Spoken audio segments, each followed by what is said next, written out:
Les pains sans levain. On devait les consommer avec les pains sans levain et les gerbes amères. Voilà. Donc on faisait la consommation avec les pains sans levain. Donc vous voyez que c'est une fête qui vient s'agencer d'une manière implicite. Pain sans levain. Voilà. Tout cela était un symbolisme de la précipitation. Donc vous avez ici combien d'éléments?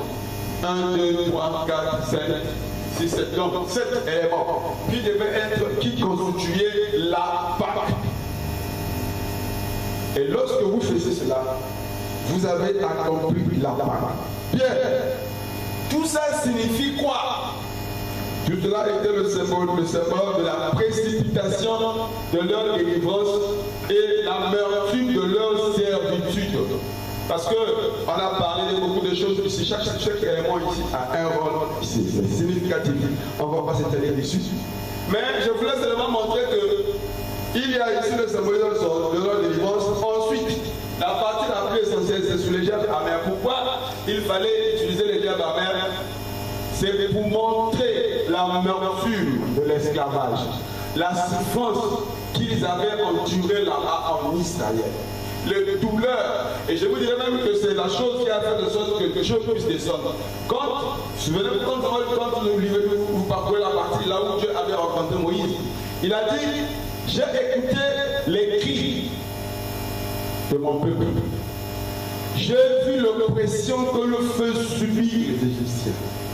Voilà, cette partie-là. Alors, ils devaient manger avec les gerbes amères. Et un détail, les os ne devaient pas être brisés. Très important. Les os ne devaient pas être brisés. Voilà pourquoi Jésus n'a pas eu un os brisé. Non. On n'a pas brisé les os de Jésus. Parce que, effectivement, l'agneau pascal ne devait pas avoir un os brisé. Lorsque nous lisons ces choses, parfois ça semble être comme des choses comme ça. Mais chez Dieu, tout est significatif. Quand j'étais en prison, je rencontrais un Nigérien. Il m'a dit ceci. Je suis là-bas, il est dans les villages. Lorsqu'il y a pénurie de nourriture, il y a stress de nourriture. Les sirènes envoient des gros poissons. Vous allez voir un gros poisson sort de l'eau, comme une baleine. Donc il vient, en fait, il vient rester à la berge. Il fait comme si le poisson était mort. Mais on vous dit ceci, prenez toute la chair, mais ne touchez pas aux arêtes. Donc vous voyez un gros poisson, il est là. Donc chacun, c'est comme un éléphant, chacun vient se servir. Mais ne touchez pas aux arêtes. Et ici on regarde pas, il y a même des formes de sortilèges, ou bien de formes de fétiches qu'ils font. Il dit ceci que quand un enfant est mort, tout comme ça, je ne sais pas trop, mais lorsque vous bouffez l'enfant là, il ne faut pas, oui c'est ça, quand vous bouffez l'enfant là, il ne faut pas bouffer les os. Donc vous bouffez seulement l'enfant, mais la personne va se jeter quelque part. Un truc de ce genre. Mais à peu près, ça va prendre le même symbolisme.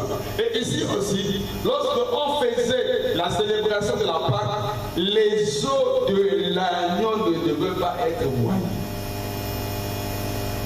Et il a devait manger ça avec les gerbes amères. Vous savez tous qu'un agneau a une partie de l'estomac.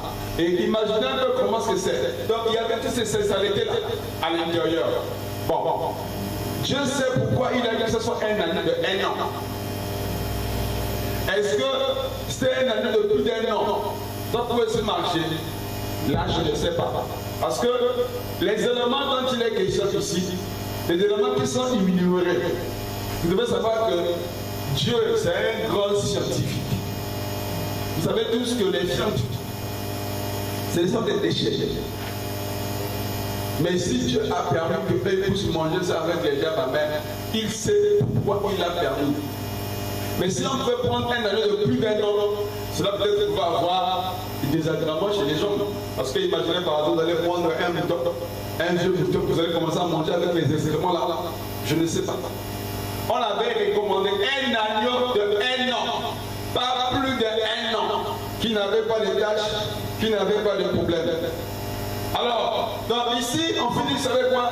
Ça veut dire que la délivrance et les élevages que nous avons suivis là-bas. La Pâque a évolué à partir d'un sacrifice familial privé.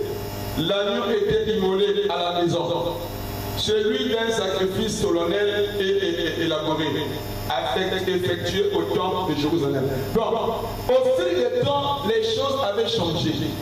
Maintenant, lorsqu'ils sont arrivés dans le parcours, parce que ça, c'est ce qu'ils ont fait là-bas en Égypte.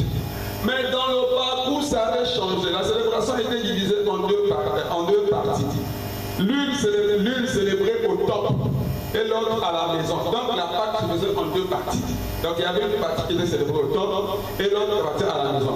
Dans l'après-midi, le 14e jour du mois, l'agneau pascal était immolé et égorgé. Pendant les cérémonies élaborées dans le temple, le père de la maison qui égorgeait l'animal, chaque famille apportait son sang au temple. Puis l'agneau était ramené à la maison, rôti et mangé au cours de la nuit. La fête durait 7 jours, de 15 au 21. La fête se terminait par une grande célébration en l'honneur de Dieu. Aucune trace de levain ne devait se trouver dans les maisons. Donc vous voyez que ce n'est plus pareil. Ça avait changé. Donc on immolait l'agneau à la maison et puis on apportait le sang à le temple. Ça avait changé un certain décor. Bien. Et là, on ne nous a pas insisté sur les gerbes amères. On a insisté sur les pains sans levain, mais les gerbes amères, on n'a plus fait mention de ça. Maintenant, aucune trace de levain ne devait se trouver dans les maisons. Bien que la Pâque commémorait la nuit de la délivrance de l'Égypte, la fête des pains sans levain serait à rappeler aux hommes de vote que l'exode symbolise pour eux la paix de Dieu à mener une vie de sanctifiée. Voilà ce que voulait dire les pains sans levain. Vous voyez ici, les pains sans levain, la fête des pains vient s'illustrer. Parce que la Pâque se fait entre le 14 et le 15. Mais qu'est-ce qui suit après? C'est la fête de pain sans levain. Et ici, les pains sans levain, pourquoi la Bible dit ça? Ça voulait vanter de la sanctification. Ici, on ne touche pas encore Jésus. Mais ça avait montré que l'homme devait mener une vie sanctifiée, une vie sans péché, sans rapide, sans mauvaise chose. La Pâque se faisait le 14e au 15e mois du mois. Le levain signifiait doctrine du mal et du faux, comme le témoin l'enseignement des pharisiens et des sadducéens. Vous avez beaucoup de chapitres ici. C'est l'avidité, le faux zèle, la fausse valeur spirituelle, l'absence de justice, l'obéissance, le formalisme, l'hypocrisie, l'intolérance, la cruauté, le levain du sadducéen, c'est le scepticisme, la compréhension des Écritures et de la puissance. Le mal, bon, voilà. Ici, le levain a plusieurs facettes. Le levain, c'est tout ce qui reste. Parce que ici, le levain, c'est quoi? C'est la parole, c'est le zèle. C'est tout ce que nous faisons. Alors, il fallait que ce pain-là soit sans levain, sans ces choses-là, l'hypocrisie, la cruauté, toutes nos réactions. Lorsque nous sommes dans le domaine de mortel, dans la vie quotidienne, essayons de voir les comportements les uns et les autres, la façon de faire. C'est ça qu'on appelle le pain sans levain. Mais quand vous voyez un frère avec comme il était le serpent dans le jardin d'Éden, il était un pain sans levain. Il était plein de tactiques, plein de calculs, rusé, hypocrite. C'est ça, le fameux levain dont il est question. On ne voulait pas du pain sans levain. Le pain sans levain devait être assujetti, connecté à la Pâque. Le doute en Dieu doit être écarté. L'hérésie, l'amnésie spirituelle, toutes ces choses-là, c'est ce qu'on appelait le pain sans levain. Le mot hébreu, azim ou matzo, pain sans levain, ça veut dire tout sans amertume, la douceur d'une vie saine sans péché. Cette célébration avait lieu le lendemain du sabbat, qui suivait la Pâque, le 16, l'année du mois, l'année de la mort de Jésus. Bon, on peut prendre Deutéronome 23, 10. Le prêtre a jeté devant Dieu un gerbe, pas seulement un épi, mais tout un gerbe de la première récolte et du bon grain. L'offrande du premier fruit était signifiée avant tout une expression humaine d'action de grâce pour la divine générosité, la consécration des premiers fruits sanctifiés, toute la récolte, puisque la partie sanctifiée signifiait tout l'ensemble, comme Paul le dit. La récolte des printemps, le céréal, la récolte de l'automne des arbres, la fête comprenait l'agneau immolé et mangé, la fête de 7 jours des pains sans levain, la célébration de la présentation des premiers fruits. Bon. Maintenant, le repas, quand nous arrivons sur la partie de Jésus, le repas de Pâques que mangeait Jésus avec les disciples, c'était un agneau pascal. Jésus a voulu instituer un nouveau repas pascal commémoratif. Il n'a voulu faire comme c'était fait avant. Maintenant, regardez. Dans l'Ancien Testament, qu'est-ce qu'on faisait? On avait un emblème.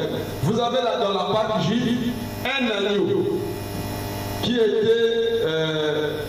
signifiait un don d'une vie innocente. Donc vous avez ici dans la Pâque juive un agneau qui veut dire le don. On a ici l'agneau, la vie innocente. On a quoi?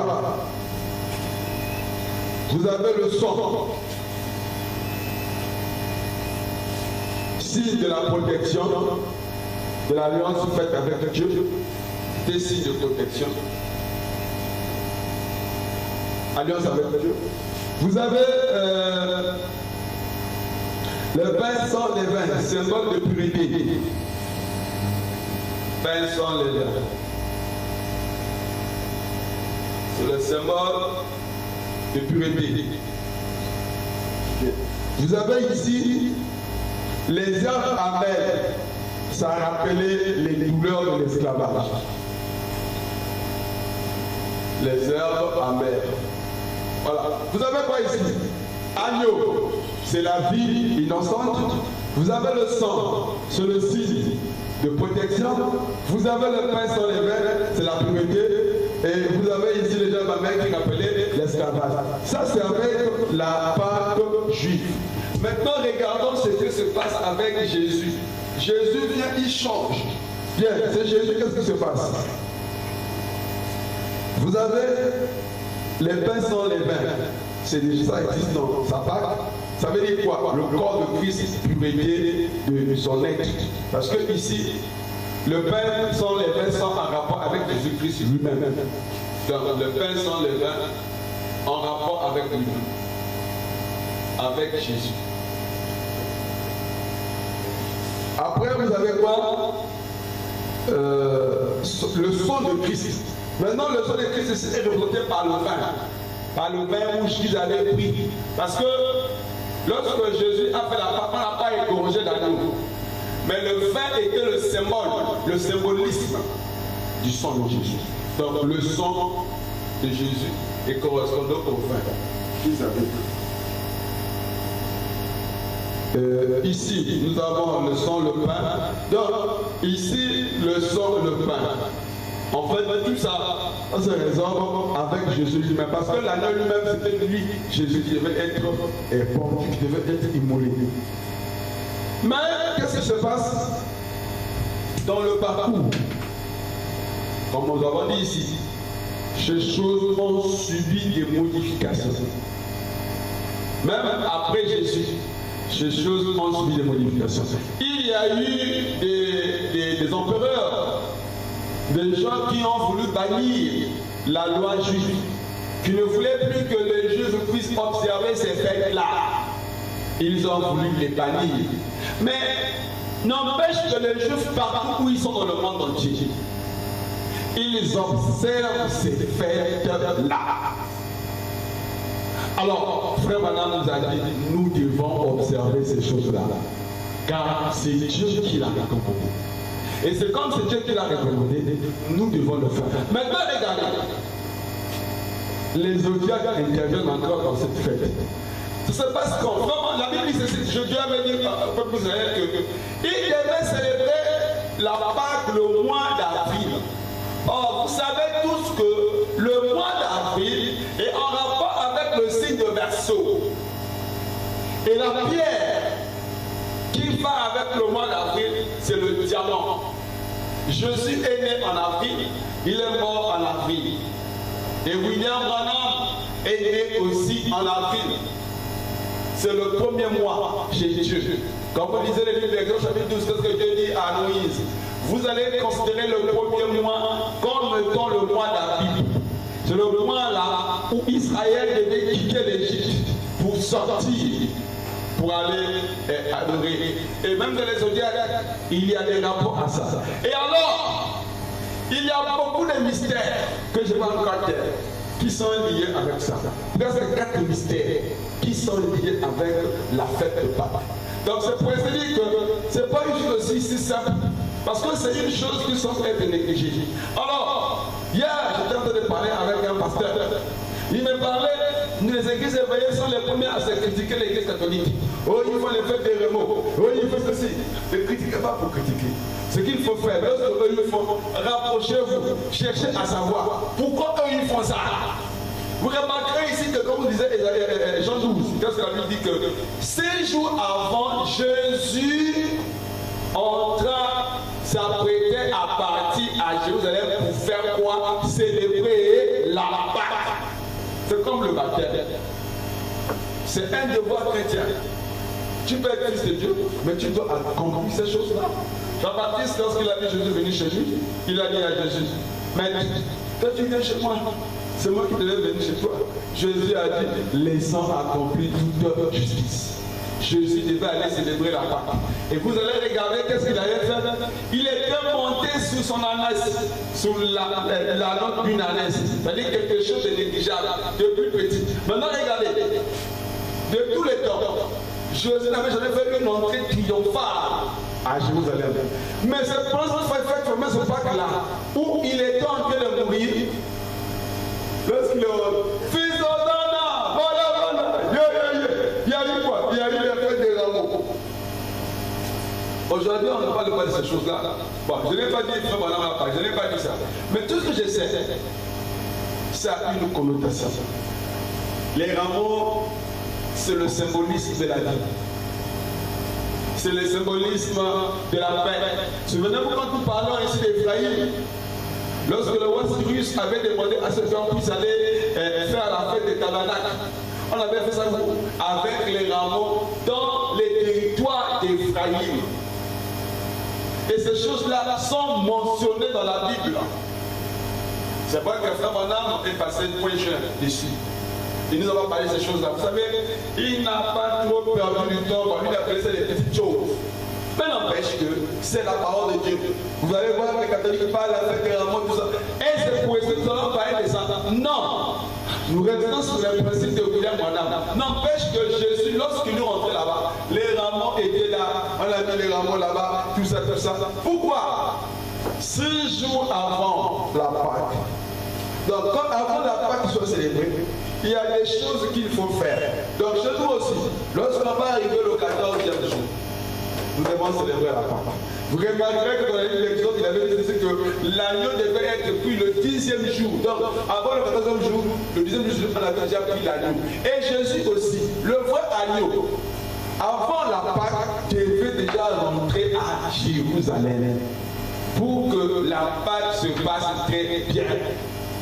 Allez lire la partie de Jean 12. Vous allez voir que c'est exactement ce qui s'est passé dans Exode. Comment est-ce qu'on préparait les choses de la Pâque. Et ici, le vrai agneau était en train de rentrer à Jérusalem pour être immolé. C'est pour ainsi dire que la Pâque regorge beaucoup de mystères.